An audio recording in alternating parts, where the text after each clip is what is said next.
Oke, selamat siang. Sebelumnya, perkenalkan saya Fani Berlana Wardani dari KKN BPM Ujian Periode 2 tahun 2024-2025 yang kebetulan ditempatkan di Kecamatan Taman, lebih persisnya di Kelurahan Manisrejo.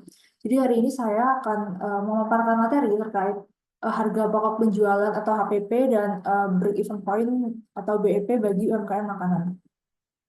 Pada hari ini akan membahas terkait dua hal. Yang pertama ada harga pokok penjualan atau HPP, terkait definisi HPP, peran HPP, dan juga cara menghitung HPP-nya. Yang kedua ada terkait break even point, terkait definisinya, peran, dan juga cara menghitungnya. Sebelumnya, definisi dari HPP sendiri yaitu merupakan total pengeluaran dan beban yang dikeluarkan oleh suatu perusahaan untuk menghasilkan suatu barang atau jasa. Kemudian selain itu HPP itu memiliki beberapa peran penting, yaitu ada 5. Yang pertama ada penentuan harga jual, di mana pada penentuan harga jual ini HPP menjadi dasar dalam menentukan harga jual produk atau jasa. Harga jual harus mencakup HPP ditambah dengan margin keuntungan yang diinginkan. Kemudian yang kedua ada menganalisis atau mengukur profitabilitas, di mana HPP ini digunakan untuk menghitung laba kotor yang merupakan indikator awal profitabilitas suatu produk atau bisnis. Kemudian yang ketiga ada kontrol biaya, di mana HPP ini membantu perusahaan dalam mengidentifikasi dan mengontrol biaya produksi. Kemudian ini memungkinkan perusahaan itu untuk mencari cara mengurangi biaya dan meningkatkan efisiensinya. Kemudian yang keempat itu ada pengambilan keputusan, di mana informasi HPP ini dapat membantu dalam pengambilan keputusan seperti menentukan produk mana yang lebih menguntungkan, kemudian melakukan efisiensi produksi, atau juga mencari pemasok atau supplier yang lebih murah. Kemudian yang terakhir itu yang kelima, terkait berperan sebagai perencanaan keuangan, di mana HPP ini digunakan dalam perencanaan anggaran produksi dan penjualan, serta dalam analisis arus kas atau cash flow.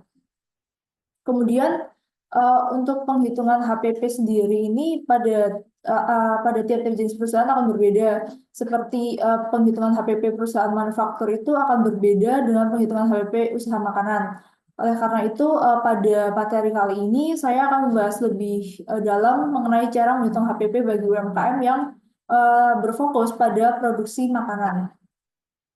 Nah, pada cara menghitung HPP ini formatnya ada di sini ada biaya bahan baku, biaya tenaga kerja, biaya operasional lainnya atau biaya overhead, kemudian ada jumlah makanan yang diproduksi, kemudian keuntungan yang ditetapkan itu berapa persen. Yang pertama, terkait biaya bahan baku ini pada UMKM makanan, biaya bahan baku itu merujuk pada biaya yang dikeluarkan untuk membeli bahan baku untuk produksi makanan.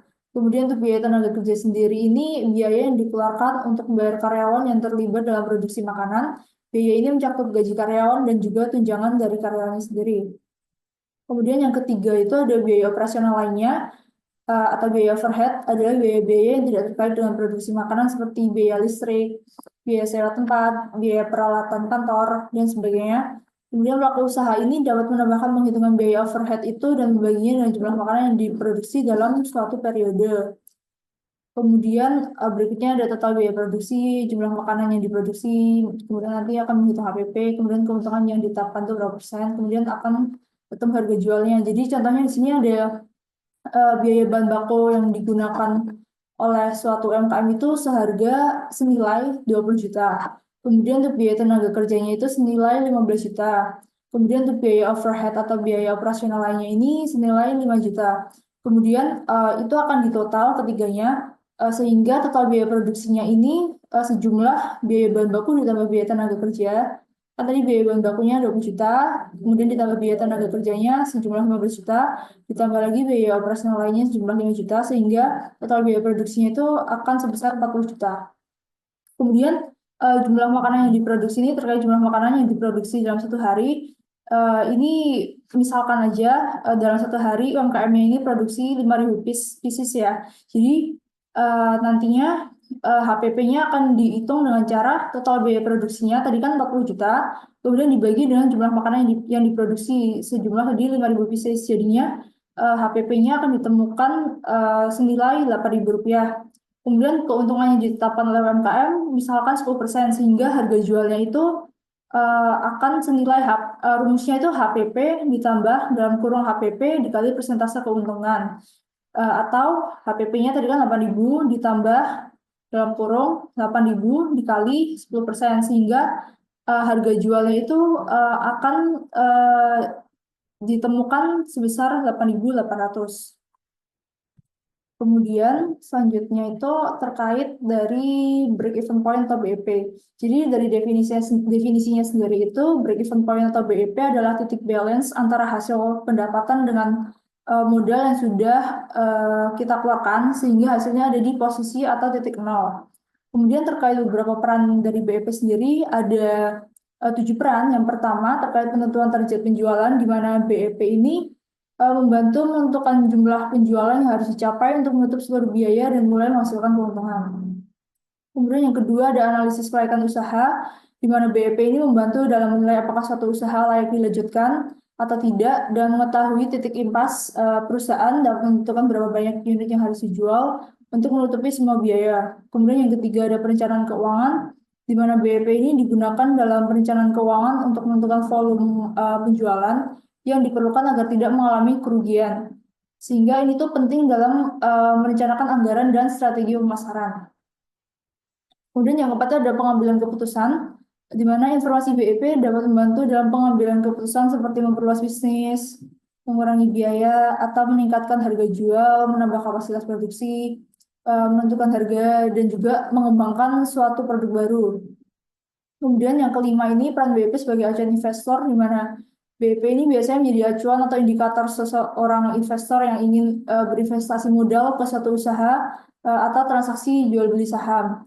Kemudian yang keenam itu ada manajemen risiko, di mana BEP ini dapat digunakan untuk mengidentifikasi tingkat risiko bisnis dan mengembangkan strategi untuk menghadapinya.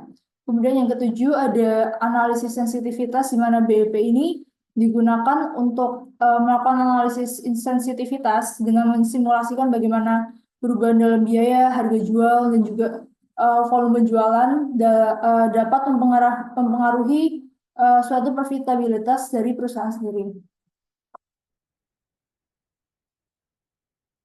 Kemudian terdapat cara menghitung dari break-even point atau BEP-nya sendiri. Yang pertama itu ada biaya tetap atau fixed cost. Kemudian ada margin kontribusi per unit. Kemudian nanti akan menghitung BEP per unitnya. Untuk biaya tetapnya sendiri, ini tuh terkait sewa lapak, biaya terkait seperti sewa lapak, gaji karyawan, biaya pemasaran, dan biaya lainnya yang selalu dikeluarkan tiap bulannya oleh UMKM. Kemudian untuk margin kontribusi per unit ini ditemukan dari harga jual dikurangi biaya variabel per unit. Kemudian untuk BEP per unitnya itu rumusnya total biaya fixed cost juga dibagi margin kontribusi. Ini misalkan di sini biaya tetapnya itu 1.500.000 yang dikeluarkan secara terus-menerus sama gitu tiap bulannya oleh UMKM. Kemudian untuk margin kontribusi per unitnya misalkan harga jualnya 10.000, kemudian biaya variabel per unitnya 4.000, sehingga ditemukan margin kontribusi per unitnya sebesar 6.000. Sehingga BEP per unitnya itu dapat dihitung dengan cara total biaya fixed cost tadi sebesar 1.500.000 dibagi dengan margin kontribusi atau tadi itu Rp6.000, sehingga BEP per unitnya akan ditemukan senilai sejumlah 250 pieces atau 250 buah. Baiklah, sekian yang materi yang dapat saya sampaikan. Kurang lebihnya mohon maaf. Selamat siang.